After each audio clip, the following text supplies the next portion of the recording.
Hello, this is Michael Tracy, and this video is going to look at the rope fixing that took place on May 10th, 1996 to show that what actually happened is very different from the narrative put forward in Into Thin Air.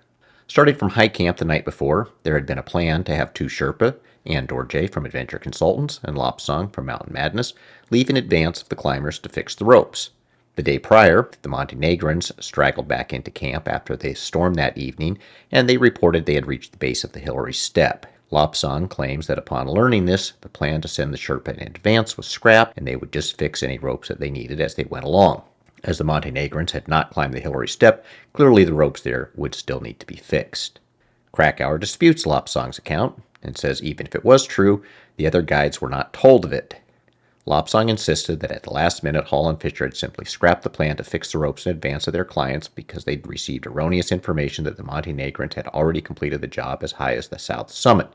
But if Lopsang's assertion is correct, neither Beidleman, Groom, nor Bukrev, the three surviving guides, were ever told of the altered scheme. According to Lukashevsky, the Adventure Consultants group all gathered outside the tents as they prepared to depart that evening. Michael Groom specifically reports that they all left together, and even wrote, quote, "Rob asked me to lead. We aim to keep our 8 climbers, 3 guides, and 5 Sherpas within a distance of 100 meters from front to back. Ang Dorje, our head Sherpa, explored the climbing route ahead of us." As a note, Ang Dorje is one of the 5 Sherpa, so it is clear Michael Groom is including him in the group that needs to stay within 100 meters. It should be blatantly obvious that Groom was aware that neither Ang Dorje nor any other Sherpa had headed out in advance. Neither Groom nor anyone else attempted to contact Mountain Madness to find out where their Sherpa was. From this, it is clear that Lopsang's account is correct, and everyone was aware of it because all the guides saw these Sherpa were there at South Col, and obviously not fixing ropes hours in advance. On the Mountain Madness side, we have the account of Lopsang heading out first, short roping Pittman, and it is clear that everyone knows that Lopsang is there and not in front fixing ropes. This is from the climb. As the climbers loaded their 2 tanks of oxygen into their rucksack, Fisher asked, "Is anybody ready?" Because Lopsang is, and if anybody is ready, they should go with him. Pittman stepped forward. Lopsang Jongbu Sherpa approached Pittman, and with what one climber referred to as a girth hitch, fastened a short length of rope around Pittman and hooked the rope to his climbing harness with a carabiner. Somewhere around midnight, Lopsang Jongbu Sherpa took off for the summit, Pittman on a tow line behind him. Shortly after her, at Beidleman's urging, Charlotte Fox strode away from Camp 4, 10 minutes into her 39th birthday. As Beidleman is right there, it is clear that Beidleman was also aware that Lopsang was not in front fixing ropes. Based on this, Krakauer's statement that the other guides were unaware of the changes in plans does not make any sense. The climbers headed out from South Col, and about an hour to an hour and a half above the col, they encountered the first fixed ropes put in place by the Montenegrins the day before. On this subject, Krakauer has now issued a correction to his book. In Chapter 13, I wrote the Montenegrins, who's gotten even higher than Goran Krop, the Swedish soloist who ascended to within 350 feet of the top on May 3rd, had installed some fixed line on May 9th. But in their inexperience, they'd used all they had in the first 1,400 feet above the South Col, wasting it on relatively gentle slopes where it wasn't really needed. I should not have written this. It was presumptuous of me to speculate. They'd wasted all their fixed lines by installing it well below the southeast ridge and Hillary Step. It is likely they were still carrying enough rope to fix the Hillary Step when they turned around below it because of high winds. Furthermore, I was very grateful for the rope they'd fixed as I had descended from the balcony to the South Col in the rapidly intensifying storm on May 10th when I was exhausted and out of bottled oxygen. Now, getting back to the climb, the climbers headed up the fixed ropes from the Montenegrins, which ended just below the section that traverses over to the right. It is about that location that Krakauer reports that he and Ang Dorje were told to wait for approximately 30 minutes by Groom in order to keep the group together. After the 30-minute delay, Krakauer and Ang Dorje head out and reach the balcony at 5:30 a.m. Waiting on the balcony, Krakauer writes, "In any case, above 27,400 feet, no ropes had been fixed ahead of time. When Ang Dorje and I first arrived on the balcony at 5:30 a.m., we were more than an hour in front of the rest of Hall's group. At that point, we could easily have gone ahead to install the ropes, but Rob had explicitly forbidden me to go ahead, and Lopsang was still far below, short roping Pittman, so there was nobody to accompany Ang Dorje." And on the very next page, This year, even though they were on different teams, Ang Dorje had again been asked to work with Lopsang on Summit Day, and again Lopsang appeared to be acting squirrely. Ang Dorje had been working well beyond the call of duty for 6 long weeks. Now apparently he was tired of doing more than his share. Looking sullen, he sat beside me in the snow, awaiting the arrival of Lopsang, and the ropes remained unfixed. However, it is what happened next that Krakauer left out of his narrative. At approximately 6:40, Lopsang had indeed arrived at the balcony, and he and Ang Dorje indeed headed out in advance, carrying the ropes to be fixed higher up. To make it absolutely clear, Lopsang and Ang Dorje headed out from the balcony at least 30 minutes in advance of Krakauer so they could fix the ropes. Krakauer remained sitting and waiting for Rob Hall while those two headed up the mountain. I'll get into how I get 6:40 a.m. in a bit, but that Lopsang arrived at the balcony and then headed out with Ang Dorje to fix the ropes comes to us from Beidleman's account, as reported in The Climb. When Clev Schoening, tailing behind Beidleman, followed Lopsang and Ang Dorje over a bulge and broke through some fresh snow to a ledge, where he found Lopsang bent over vomiting. Realizing that Lopsang was in no position to take on the labor of fixing ropes, Beidleman took some rope from Lopsang's pack and with Ang Dorje's assistance began to thread the rope toward the south summit. Now, that is what was written in The Climb, but did Bukrev just invent that part out of thin air, like some other authors invent things? Or is there support for it in an actual interview with Beidleman?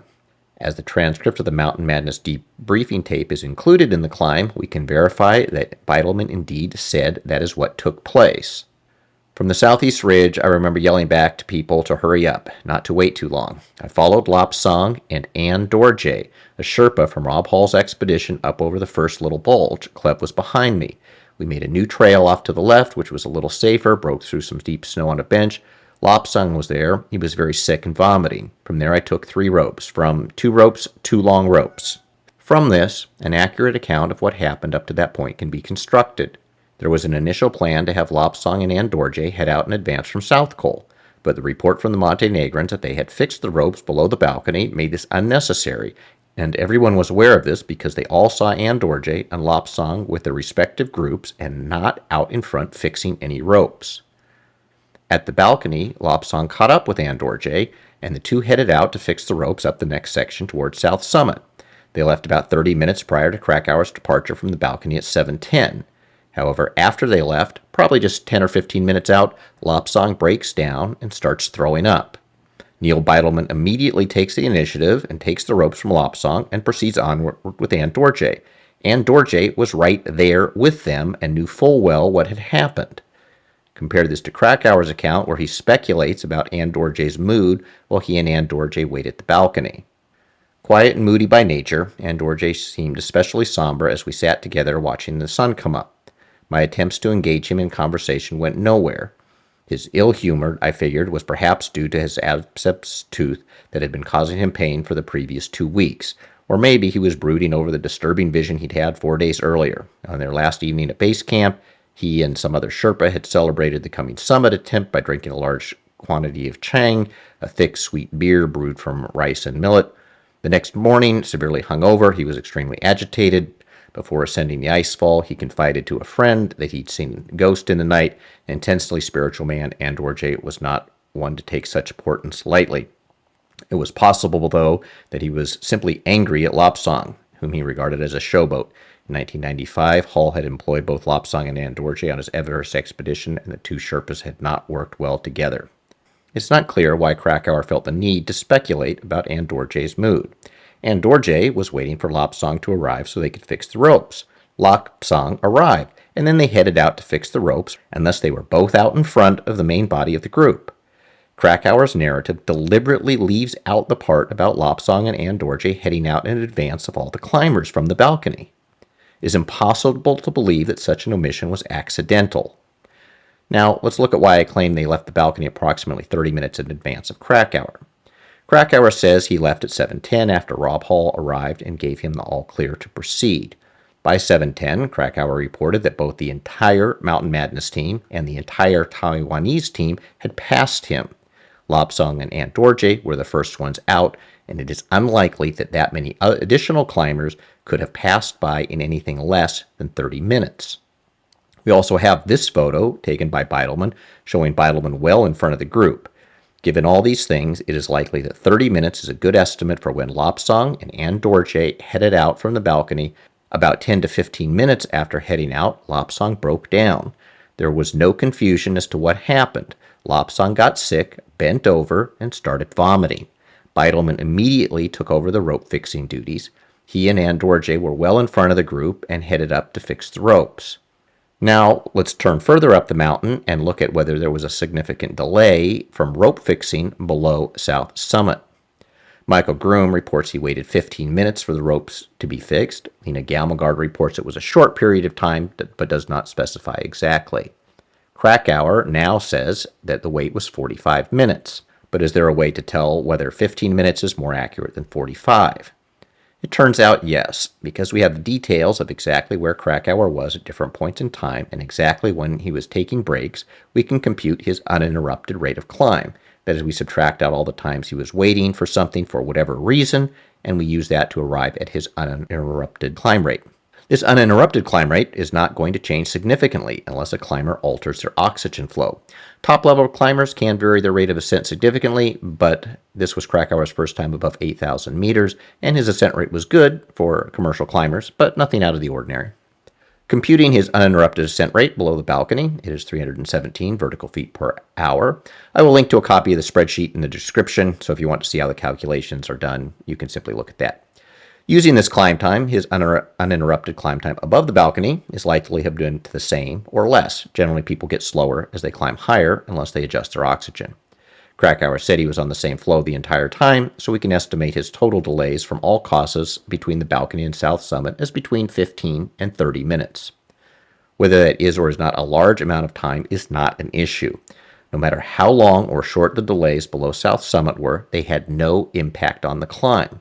Had Krakauer reached the South Summit 30 minutes earlier, he simply would have waited 30 minutes longer at South Summit. So let's look at what happened at South Summit to see why that is.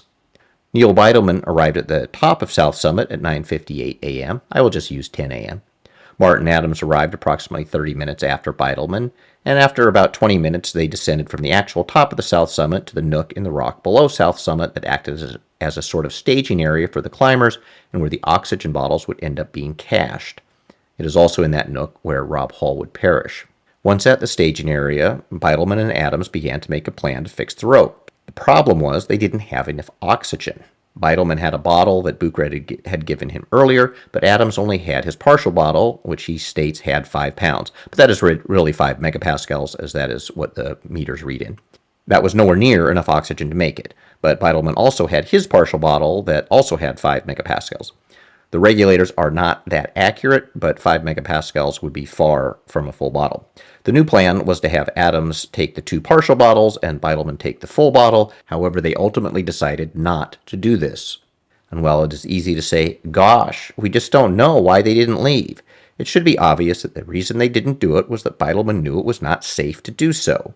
Beidleman had just rejected the idea of Beidleman taking the 2 partials and Adams taking the full bottle, so it seems this was just a safety issue, and Beidleman was not willing to risk either his own life or that of Martin Adams to reach the summit.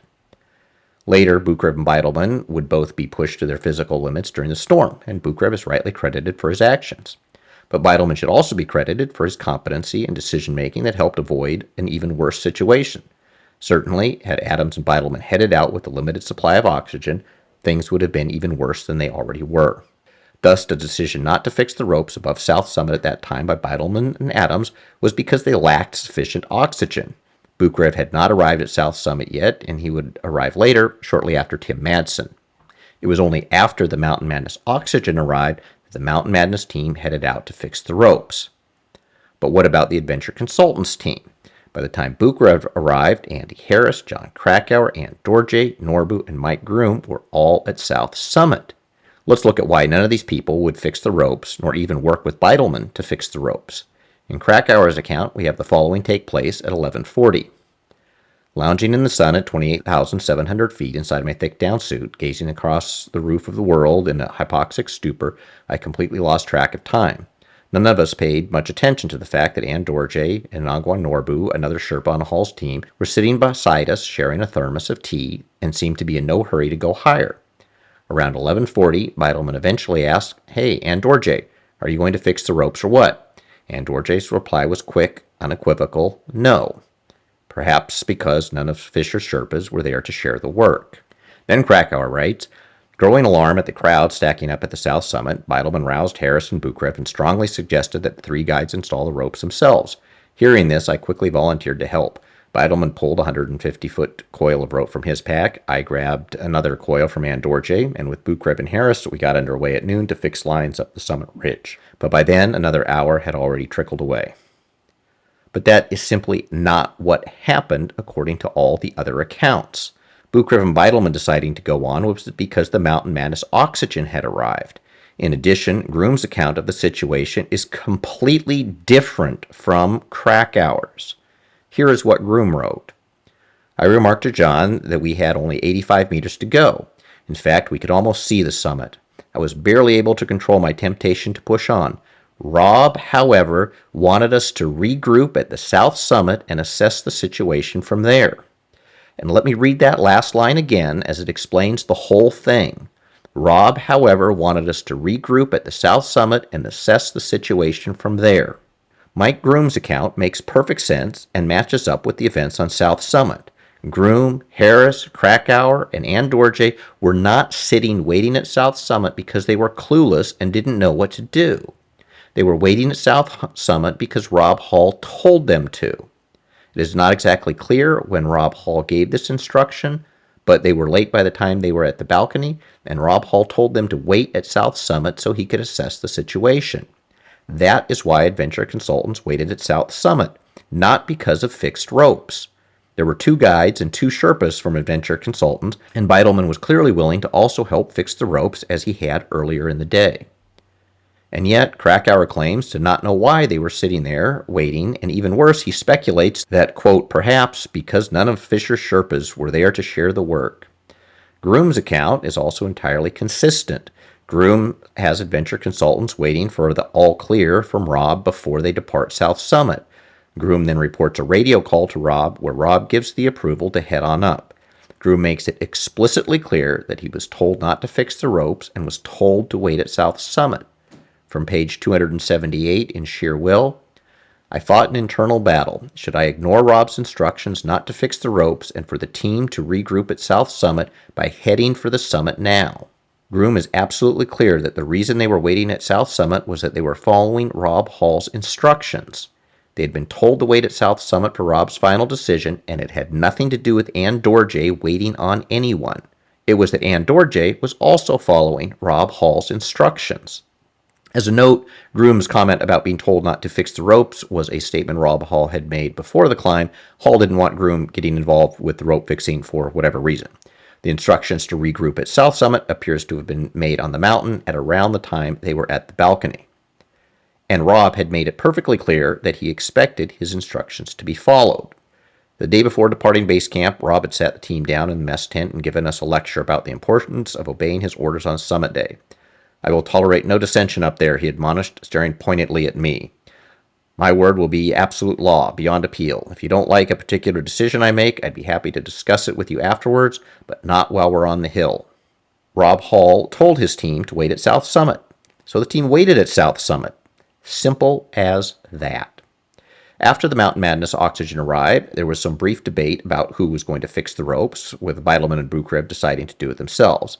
Charlotte Fox is one that clearly says that the initial delay was about oxygen, and then once the oxygen arrived, there was some confusion about exactly who was going to fix the ropes, but by all accounts, Buchrev and Beidleman headed out at about 12. While it is not clear exactly when the Mountain Madness Sherpas arrived, once they did, Buchrev and Beidleman had to distribute the oxygen and cache the partial bottles before heading out themselves. It would not be realistic nor remotely prudent to leave Lopsang alone with all the clients to handle the distribution and caching of the oxygen. From this, the actual time spent debating who would fix the ropes after all the oxygen caching had been taken care of has to be extremely short and was completed before noon. About that same time, Groom was able to reach Rob Hall on the radio. At that point, Rob Hall gave permission for them to head out. Andy Harris suggests that Groom and Krakauer should go, but Groom knew Harris had never been to the summit and was eager to head out, so he tells Harris and Krakauer to proceed while he remains behind to assist Yasko and have a further conversation with Hall about the wind and other conditions that were concerning him. Krakauer deletes the entire interaction with Groom from his book and simply has him and Harris deciding to go to the summit with no explanation as to why they simply didn't go much earlier. Krakauer then heads out from the South Summit at about noon and will be on the summit 1 hour and 12 minutes later. I will revisit the delays at the Hillary step in a future video, as there is now enough information to establish what happened that can be verified with photographs. For now, it is sufficient to know that the delays at the Hillary step were caused by Yasko Namba taking between 30 and 40 minutes to scale the step. By 12:30, Buchert, Beidleman, and Harris were either on the step or had cleared it, and between 12:30 and 1 p.m., Krakauer, Adams, and Schoening had cleared the step, and Pittman was on the top section as shown in this picture.